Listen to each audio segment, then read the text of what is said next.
सभी भाइयों को प्रभु यीशु मसीह के नाम में जय मसीह की। जैसा कि हम पिछले अध्याय 13 में देख चुके हैं कि अब्राहम और लूत के अलग होने का वर्णन, और अब्राहम हेब्रोन को जाता है।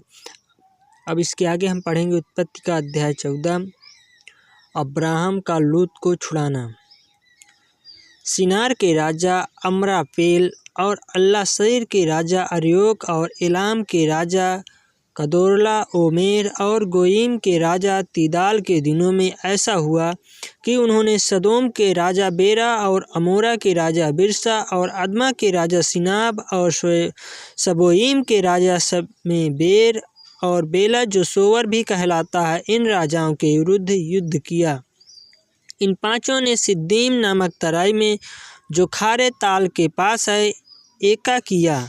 12 वर्ष तक तो ये कंदोरला ओमेर के अधीन रहे, पर 13वें वर्ष में उसके विरुद्ध विद्रोह किया। 14वें वर्ष में कदोरला ओमेर और उसके संगी राजा आए और असत रोतकनम में रपाइयों को और हाम में जूजियों को और शबकियतैम में एमियों को और सेईर नामक पहाड़ पर होरियों को मारते मारते उस अल्पारान तक जो जंगल के पास है पहुंच गए। वहां से वे लौटकर एनमिस्पात को आए जो कादेश भी कहलाता है, और अमालेकियों के सारे देश को और उन एमोरियों को भी जीत लिया जो हससोनतामार में रहते थे। तब सदोम, अमोरा, अदमा, सबायीम और बेला जो सोवर भी कहलाता है उनके राजा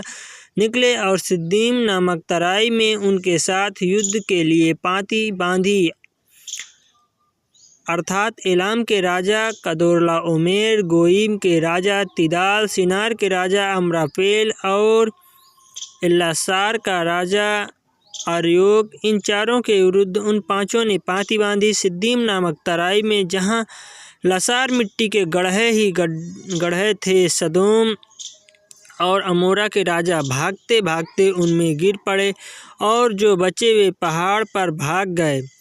तब वे सदोम और अमोरा के सारे धन और भोजन वस्तुओं को लूट लाट कर चले गए, और अब्राम का भतीजा लूत जो सदोम में रहता था उसको भी धन समेत वे लेकर चले गए।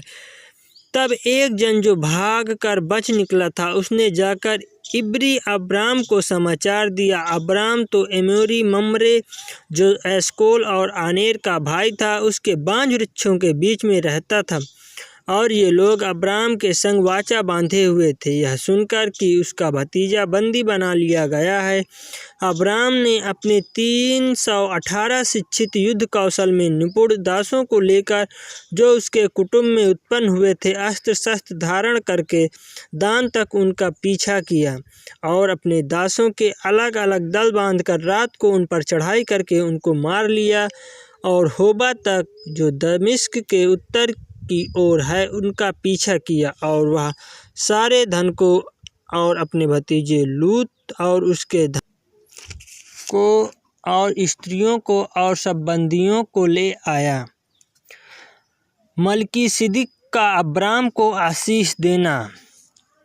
जब वह कदोर्ला ओमेर और उसके साथी राजाओं को जीत कर लौटा आता था, तब सदोम के राजा सावे नामक तराई में जो राजा की तराई भी कहलाती है उससे भेंट करने के लिए आया। तब सलोम का राजा मलकीसिदक जो परम प्रधान ईश्वर का याजक था रोटी और दाख मधु ले आया, और उसने अब्राम को यह आशीर्वाद दिया, परम प्रधान ईश्वर की ओर से जो आकाश और पृथ्वी का अधिकारी है, तू धन्य हो और धन्य है परम प्रधान ईश्वर जिसने तेरे द्रोहियों को तेरे वश में कर दिया है।